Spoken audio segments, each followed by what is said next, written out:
This video shows you how to set up the TurnsPro Motorised Slider Adaptor Kit. To start with, what you need to do is turn over your slider and attach onto it this little device, and this is just a clamp for putting the two ends of your belt in. So just screw this into place.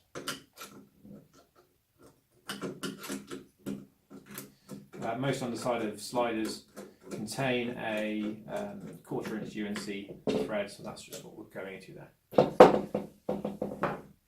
So that's now in place. The next part is to fold out the legs if you've got legs at the ends and make a bit of space for the brackets.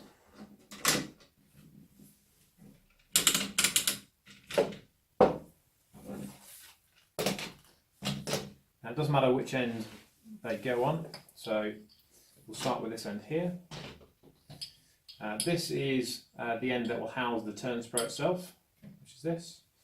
So you can start with just by, again, using the thumb screw, screw it in to the end, like that. Then, taking your TurnsPro, you can then screw this in to this thumb screw down here. If you make sure you slide the thumb screw right to the end before you screw it in, screw it on, and that's your TurnsPro end in place. Go down to the other end. So at the other end, again, we've just got another thumb screw, and this is just a rotating pulley, just that's free to spin around. Again, use a 1/4 inch thumb screw to tighten that at that end.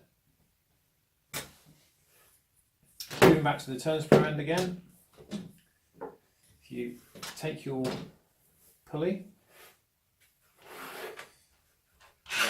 this just be a standard 60 tooth pulley that you can then screw down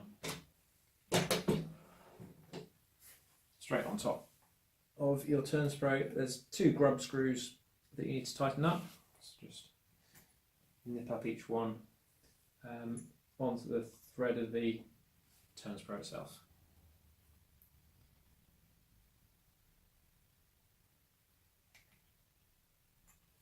And that comes, that's just using the Allen key that comes with it. So that's everything now in place apart from your time belt itself. The easiest way to do this is actually turn the whole thing upside down. Start by threading in one of the ends. The belt itself may not initially be the correct length, but you basically just cut it to length, and we're leaving it longer so anyone can pick it up with a longer slider and use it. In this case of just threading your belt all the way around the whole system. So we'll start with this end, make sure it goes through the holes, round the back of the pulley on top of the TurnsPro, and basically just thread it back through. Make sure you stay on the underside, so below this plate here. Again at this end, going through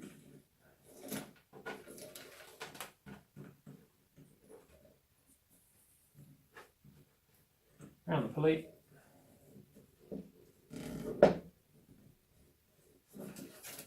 and back.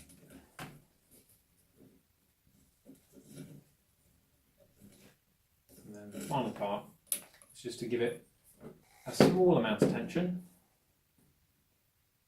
and just slot it back in. Again, these can be trimmed so they are whatever size slider you need.